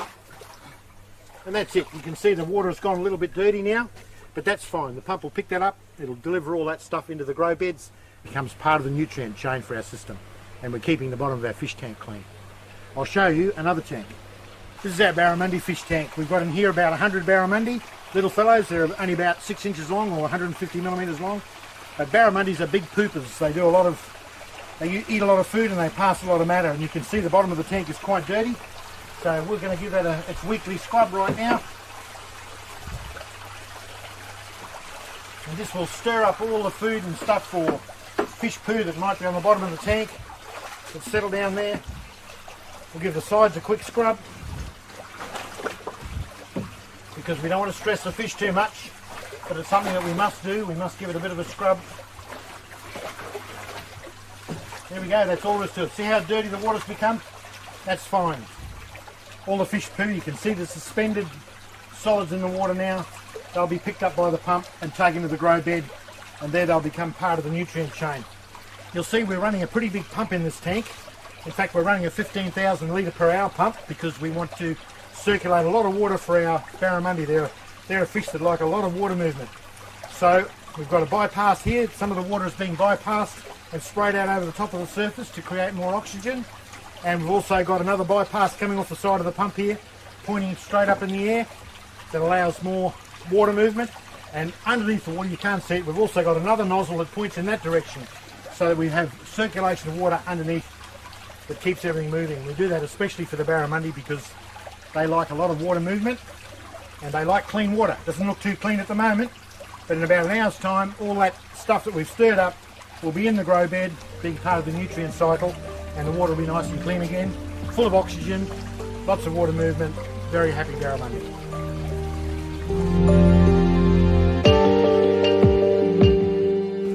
I just want to show you some of the systems that we've used over a period of time that have evolved into our latest systems and why we changed what we were doing. We first started off with water control by the use of float switches. Now here's a typical float switch that we use in our systems, and just the way they work was the float switch would be tethered in the tank, say about here, and when the water filled up, the float switch would get to a point, and this is called a tank empty float switch, and when it get to a certain point it would switch on, pump the tank down. When it got to a certain level it would switch off and then the water would fill up again. We found that to be very problematic though, because the tethering point was very critical. To get the right swing on the thing was very critical. Then that could be upset by the development of algae on it, for example. We would find that it would change and then the thing wouldn't switch on or it wouldn't switch off, and there were many occasions we had flooding of the fish tank and loss of water, and sometimes the opposite would happen. It would get to the bottom and it wouldn't switch off, and then it would pump the entire tank dry. So we were getting tired of those kind of incidents happening, so we switched from that and we went then to timers. And here's quite an elaborate timer. This is a beautiful timer that comes out of the USA, which you can time the exact length of time that the pump is going to run for. For example, in our grow beds we discovered in our big system that it took exactly 7 minutes and 20 seconds, believe it or not, to fill the grow beds to the precise point we wanted to fill them to. So this timer worked beautifully for that. But we had a supply problem with these timers, and we found that they didn't work too well in the high humidity conditions. So once again we had failures happening. It would pump for too long, pump our fish tank out when it shouldn't have, or on another occasion just simply didn't switch back on again, and that was a problem as well. So we decided we had to move away from timers. it was another possible fail point. And our quest has been to try and eliminate fail points in our systems. Now, I'm not saying you can't build a system by using timers or by using float switches. You can. We had systems running for months like that. But in our quest to eliminate fail points, we decided we'd move on from that to something better. We then, in conjunction with the timer, we were using a drain system in our beds, which is just what we call fast fill, slow drain system. And this, if you can imagine, is at the bottom of the bed. And we had this upright in there that just sits in there nice and neatly with a 10mm hole drilled in the bottom. And this was protected from the gravel by a shroud, which was on like so, if you can imagine that, sitting in the grow bed. And that keeps the gravel away. What would happen with the timer, it would pump until it filled up to the top, and then the timer would switch the flow off, and then the water would slowly drain out of this hole down at the bottom, back to a sump or back to the fish tank, depending on how you system. That system works quite well actually, except for the weakness of the timer. If you can afford to buy a really high quality timer that is very reliable, that's a good way to do your grow beds. So remember, that's fast fill and very slow drain. But then we moved over to a system of what we call auto siphons. And here is the basis of it. This is the bottom, if you can imagine, that's the bottom of our grow bed. We've got our upstand, which is cut to the exact height that we need the water to fill to. And then over the top of that we have a bell, a simple chamber, which goes over the top, sits in the bottom. Over the top of that again, we have our shroud, which keeps the gravel away from our mechanism. And what happens is the water in our system, the pump runs continuously, non-stop, 24 hours a day, 7 days a week. That allows us to use a smaller capacity pump, and we fill, not fast but not slow either, until the water gets up to the top. As it commences to run over the top and down the upstand, a suction is formed because we have the bell housing on top, and a siphon commences. It then rapidly draws the water out of the grow bed and discharges it out the bottom back to our sump. And when it gets to the bottom, air is sucked in through these holes and it breaks the siphon and the cycle starts all over again. We found auto siphons to be the most reliable system yet. There are still some problems though with auto siphons I should caution you about, and that is the flow into them has to be correct. So each one has to be regulated with a small tap. If the flow comes in too fast, the auto siphon will start, but it will not want to stop. If the flow comes in too slowly, it won't want to start. It will just fill to the top, and there's not enough flow going over the top down into the outlet to create a suction and start.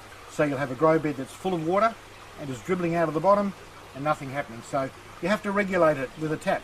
Now you say that's not too hard, and it isn't really, but where it can go wrong is that over a period of time in the delivery pipe, you can get biomass building up inside the delivery pipe, which starts to restrict the flow of water. And instead of getting, 500 litres of an hour coming in, you're down to 450, then 400 litres, and all of a sudden you'll find that the auto siphon's not working properly again. You think, my goodness, what's wrong? So people go and they start fiddling with the auto siphon. They think, oh, maybe I've got to cut this off. Maybe I've got to make it longer. When the problem is simply attach a garden hose with some pressure and flush out the line, everything will return to normal. And that's why we use these beautiful little fast connectors on our systems. For example, here's our pump. You can see the snap-on fitting with a O-ring on it. This simply pushes on, you slide the red slider down, and that's connected. Isn't that beautiful? And what we can do to flush our lines is quite easily on our pump. We can just simply remove that, turn the pump off first of course, otherwise you'll get a squirt of water in your face. And we just hook a garden hose to it, and we can put some high pressure water through our line to clean out any biomass, and you'll find that your auto siphon will return to normal operation.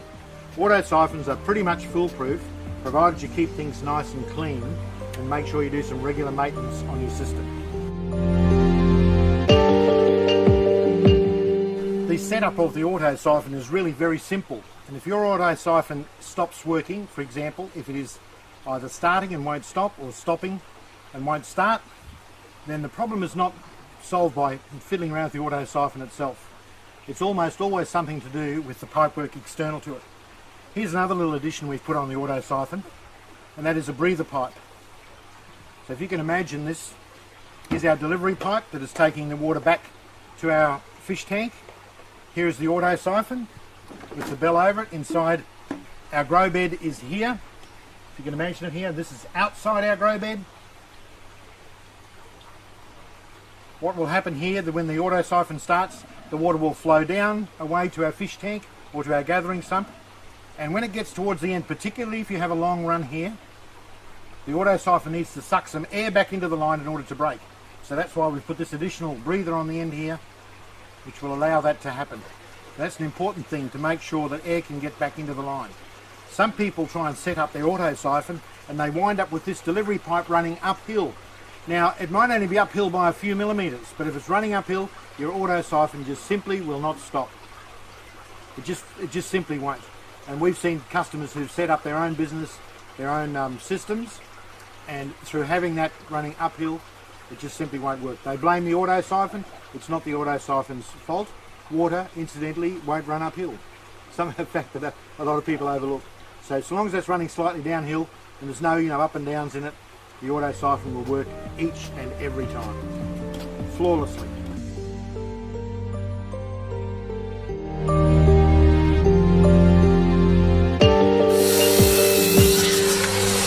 We're at Yandina this morning installing a homestead kit, a modified homestead kit. We'll see a little bit later on. We've got a commercial fish tank over there that gives us a greater variety of fish we can keep. We can petition it and do all sorts of things like that. But first of all, I want to show you the sumps we're putting in at the moment. We're fitting up the sumps. You can see them here. They're 585 litre sumps, and this is so we can install our chop system. And the chop system, of course, stands for constant height one pump. But in actual fact, we have two pumps, so we've got some redundancy in the system. We'll have one pump in each sump, and that will pump back via these pipes here. If we can just swing to the pipes, you can see the 25mm PVC pipes, which will bring the water back from the sumps via the pump. And you can see the 90mm pipe, which will carry the water from the fish tank by gravity to the grow beds. So that's how we achieve that. So you can see the layout here now. We've got our sumps laid out, and on top shortly we're going to fit up 4 grow beds on top that will receive the gravel. This is just river stones, which is very nice because it's round and it's nice and soft on your hands. You can see there's a lot of clay content in it there and amongst it. That will actually wash off. I don't believe in washing the gravel, because in washing the gravel before you put it into your grow beds, you lose a lot of good nutrients that might be in that soil, the soil that's clinging to the gravel. But as we circulate the water for the first week, the water will become very dirty because this will get washed. But believe it or not, all this dirt will wind up in the bottom of the grow beds, back in the bottom of the grow beds, and will remain there to form a nice ecosystem. Actually, it'll turn into a beautiful ecosystem eventually.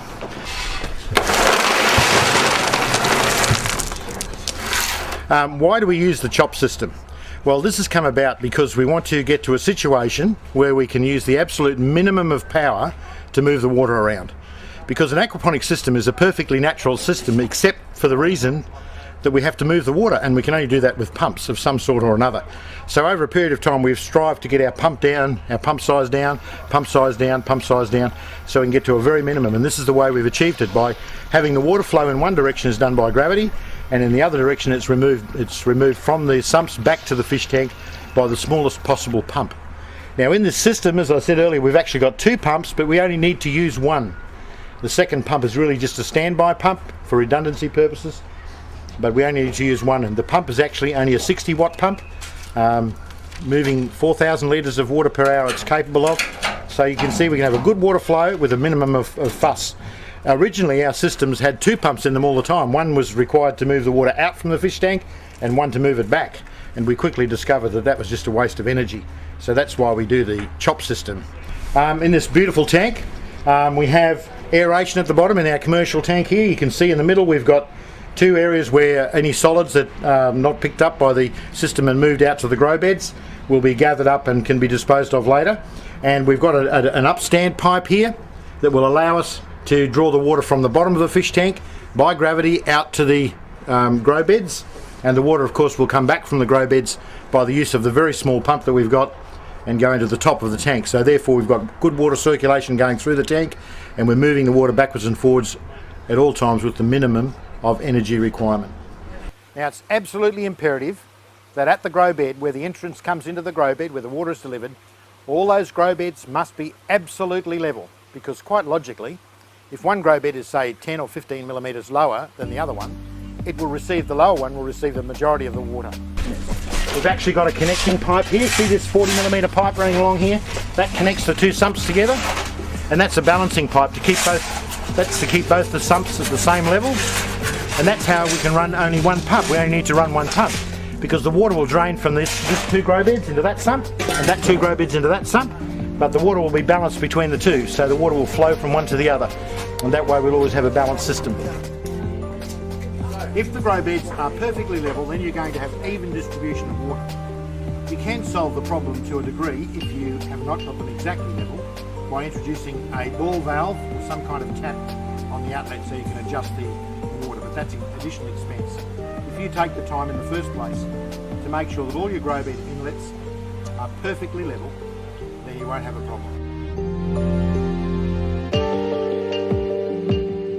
In the development of our chop system, another important aspect was the pump size. When we did the old system of rapid fill and slow drain, the idea was to move the water out very quickly from the fish tank and distribute it to the grow beds nice and evenly. And we would do that, say, in about 7 or 8 minutes with the big pump. And that big pump was a 15,000 litre per hour pump, which drew 400 watts of power. Okay, it was only on for 7 or 8 minutes, then it was off for 40 minutes. So the power consumption wasn't all that bad. But when we moved to chop, it meant that we were filling slowly and draining rapidly. So we were running the pump 24 hours a day, 7 days a week, which allowed us to move to much smaller pumps. Now on that same system, we now use a 3,500 litre per hour pump, which burns this particular brand 100 watts. You can get some very good quality German-made pumps that will do the same job and only burn 30 watts. But the trouble is the cost of the pump. For example, this pump is a $125 pump. The German-made pump is about $400. So there's always a trade-off. When you're building an aquaponics system, are you prepared to pay a little bit more in power and a lot less in the pump, or do you want to buy a really good pump and pay less in the power? If you're running this pump, for example, 100 watts, on the current electricity charges in Brisbane here in Australia, that would cost me around about, in a year, about $120 a year to run that pump. So in my book, that's still very acceptable. Of course, obviously, the ideal aquaponics system, we wouldn't have a pump at all, but we've not found a way to do that yet. So there you go, that's the story on pumps. And another reason why we wanted to move to chop was to actually cut down the size of the pump. We actually went to the extreme with one system in testing it, and we ran a system on a pump that only moved 1,000 litres of water per hour. And we found, unfortunately, after a while, when we started to have little bits of biomass developing in the pipes and all that sort of thing, the velocity of the water and the volume of the pump was not enough to keep the system going.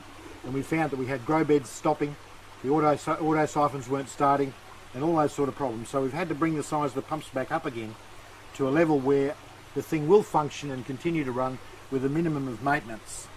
On the really small pump, the buy cost was cheap. It was only about $120 again, and it would have only cost us about $60 or $70 a year to run. But I think it's a good trade-off in buying the bigger pump and making sure that you've got plenty of water flowing through the whole system. Because not only are your plants happier, because you're delivering the nutrients around the place much better, but the fish are also happy. Remember, it doesn't matter what species of fish they are. Fish are very happy when there's a lot of water movement going on, and you're not going to get any dead spots in your system. You're continuously changing the water over, moving it through the grow beds and back into the fish tanks again. And that's what the chop system is all about, being able to do all that with a minimum of power consumption. For fish species like barramundi, for example, they like a lot of water movement and a lot of water clarity and a lot of oxygen in the water. So you need to turn the water over much more rapidly with barramundi, for example, than a fish species like tilapia, which are much more forgiving of not so good water quality. So it pays to have a bit bigger pump than you think you need. And that's a rule of thumb. Thousands of litres per hour is the same as the thousands of litres of water you have in your system, or gallons per hour, gallons of water, same rule of thumb. Don't skint on the pump. The good thing today is we can buy these cheap pumps. They come from that faraway place. We can't mention the name. But what we do now with all our customers is we send them 2 pumps. So they've got one on standby for a backup pump in case something goes wrong with the first pump. By the way, we find this brand of pump, we've got clients who've been operating now for 18 months, not a problem. They operate beautifully, very reliable. But once again, they are a mechanical device, so any mechanical device is subject to failure. And you've got to keep that in mind when you're setting up your system. So just to give you some rules of thumb, if you have a 1,000 litre system, in other words your grow bed, your fish tank and the volume of water you have in motion at all times is say about 1,000 litres or 250 gallons, you can get away with a pump that's only 2,000 litres per hour. 2,000 litres is about 500 gallons roughly per hour, that capacity. If you move up to a system that's got 3,000 or 4,000 litres of water in it, then in my opinion you need a pump of about 4,000 litres per hour. So roughly the number of thousands of litres per hour is the same as the thousands of litres you have in the system. So in other words, it's capable of changing over the entire water once every hour. Now some people might think, oh, you know, you could argue about that. But look, we've found with experience that that works and works really, really well. So why not do it that way? It's very important to clean your pump regularly. I clean my pumps once a week, regular routine. I pull the pump out while it's still going. I take the slider off, let a bit of water run through rapidly, and take the filter off, the filter thing off, give it a good bump on a piece of wood, clean anything out of it, because if you've got species like jade perch or tilapia that like to eat vegetable matter and you're feeding them old lettuce and stuff, you'll find a lot of it will be stuck around here.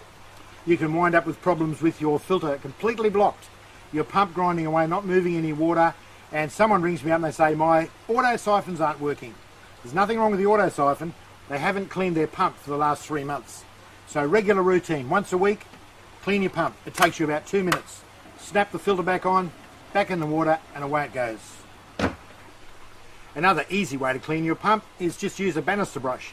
You know, like the brush that comes with your dustpan and broom that you use in the house, and just give it a quick rub while it's underwater. Just underwater, bit of a quick rub, and that will help remove any of the debris or fish poo that might have built up on around the cleaning grill here, and will actually send it up the pump through the pipes and into your grow bed so the worms have got something to eat. So that's a good tip to get rid of the dirt around your pump.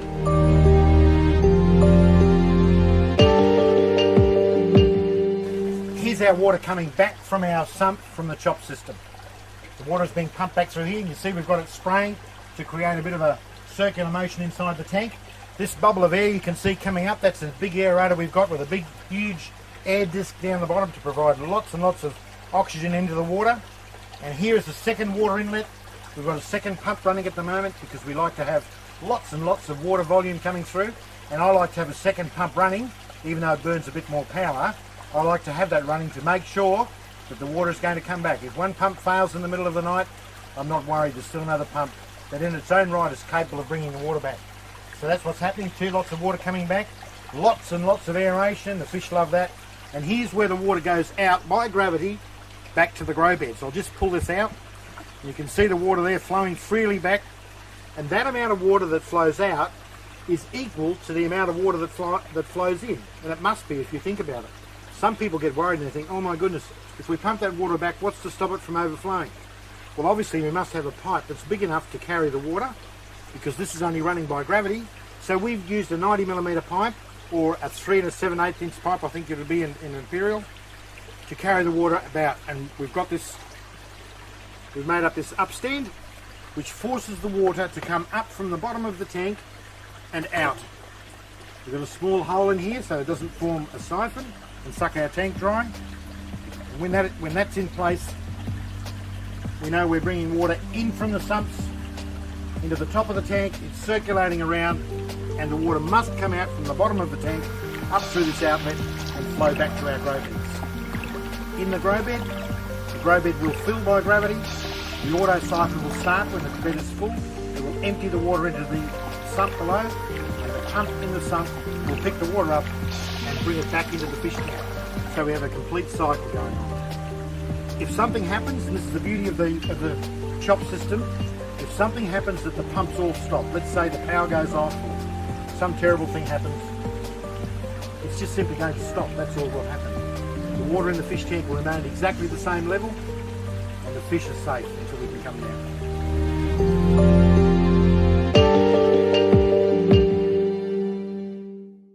You simply cannot have too much air going into the water in your system.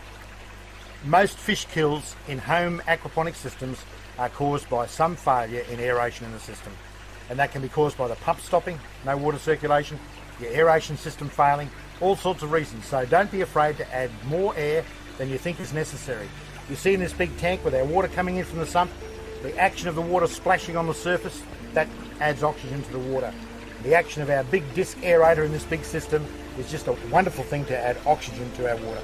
It's really important for your fish, for their health and their happiness, to have good water circulation in your tanks. Some people will say to you that's why you should have round tanks, and there is some truth in that. But if you have rectangular tanks, you just need to make sure that you've got plenty of water movement. And you can see we do it here in the first place by bringing our water into the system and causing a current to be formed by that. If you've got a fish like barramundi, for example, that particularly like water current, then I'd go to the extreme of putting another pump down inside the tank somewhere to move water around inside and make sure there's plenty of water movement. And that is why, personally, for backup systems, I prefer using a pump as a backup system rather than just an aerator, because the pump moves water. And it's very important to keep water moving all the time. That way you eliminate any dead spots. When you're adding oxygen to the system by the water coming into the tank, you want to make sure that that water that's fresh with fresh oxygen in it is moved right around in the tank, everywhere, distributed evenly so the fish can all gain a benefit from it. You don't want any stagnant areas in your tank. So water movement is of paramount importance to the health and happiness of your fish. Aeration, how does it take place? Oxygen and carbon dioxide exchange at the surface of the water. Oxygen is added at the surface and carbon dioxide comes out. So this is why we have a bubbler, because while we're producing these thousands and thousands of little bubbles that are coming up through the water, they're travelling up through the water. So if you can imagine each bubble a little globe in itself, inside is air and outside is water covering the entire surface. So you've got a big surface area for this oxygen to go out from the air and the carbon dioxide to travel in to the airspace and be taken out to the atmosphere. So if you can get a myriad of bubbles like we've got here, see this terrific big bubbler going on, pumping litre upon litre of air into the system and travelling up through the column of water. As it travels up, these thousands of little bubbles exchange the oxygen and the carbon dioxide. And so you're giving your fish beautiful maximum dissolved oxygen in the water.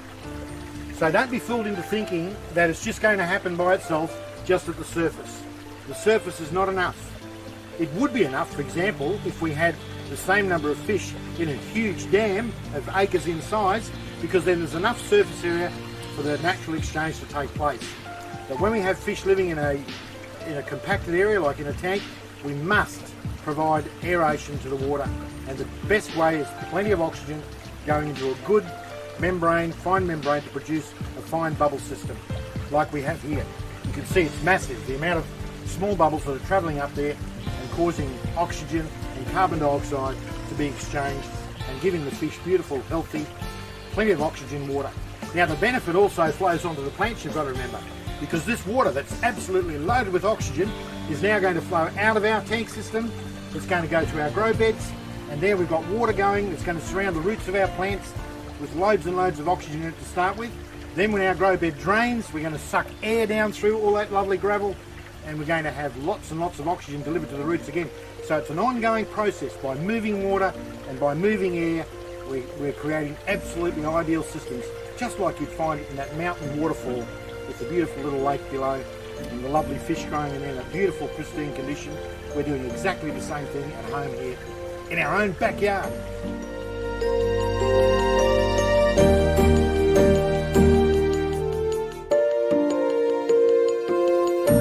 This is just the beginning of your aquaponics journey. Isn't it fantastic?